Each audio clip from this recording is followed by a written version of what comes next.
Let us discuss semiconductor. The most common examples of the semiconductors are silicon and germanium. Let us consider the atoms of a semiconducting material, silicon. Silicon has 14 electrons, orbiting in 3 orbits. And they are distributed as 2, 8, and 4. Means 2 electrons are in innermost orbits, 8 electrons are in next 2 innermost orbits, and 4 are in outermost orbit. Silicon atoms have 4 valence electrons, and 4 holes in their outermost orbits.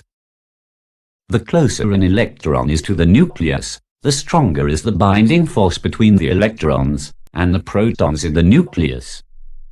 Electrons in the outermost orbit are comparatively loosely bound with the nucleus. This means a small amount of energy will be required to take out an electron from the outermost orbit. When an electron leaves its orbit, it becomes a free electron.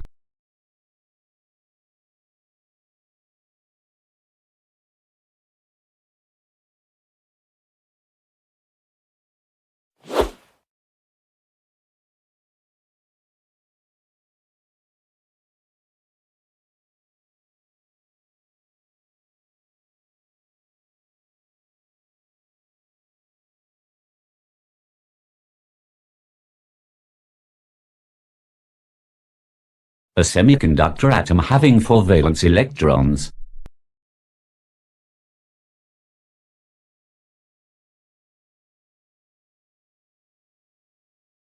and 4 vacancies for electrons.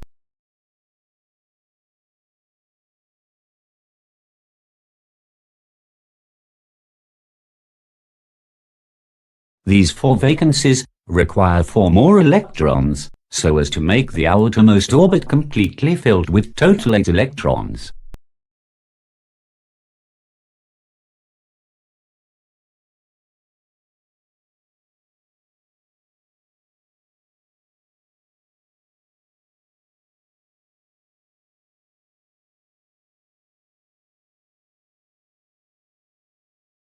The atoms in a crystal are arranged so closely that each valence electron orbits in valence shells of 2 adjacent atoms. Each valence shell electron fills the hole of the neighboring atom, as shown. In the figure, atoms of silicon material have been shown. For ease of understanding, only the outermost orbits of atoms have been shown.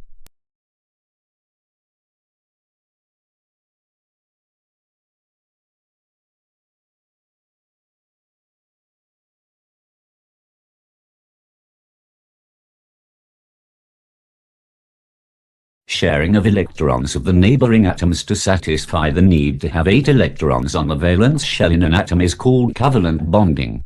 Because of covalent bonding, that is, bonding through sharing of electrons, it is seen that the valence shells of all the electrons are full, that is, all of them have 8 electrons in their outermost orbit. At absolute zero temperature there will be no free electrons in the crystal. However, although the electrons are bound to their atoms due to covalent bonding, a rise in temperature breaks some of the covalent bonding and makes some electrons free. When the temperature of the crystal is raised, external energy in the form of heat gets applied to the semiconductor material. This heat energy enables the valence electrons to acquire sufficient energy to break away from the atoms and become free electrons. When an electron leaves to become free, it leaves a vacant space called a hole.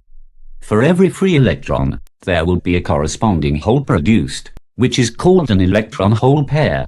A large number of such electron-hole pairs are formed due to rise in temperature of the semiconductor. When electrons become free, they get attracted and fall into a hole created by another electron. This merging of free electrons and holes is called recombination. The time of creation of a free electron and its falling into a hole is very quick, and the time taken is of the order of nanoseconds. Thus, pure silicon or germanium is not of much use in electronics except for the manufacturing of heat or light-sensitive resistance.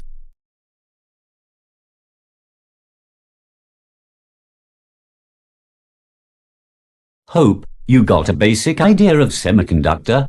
Thank you.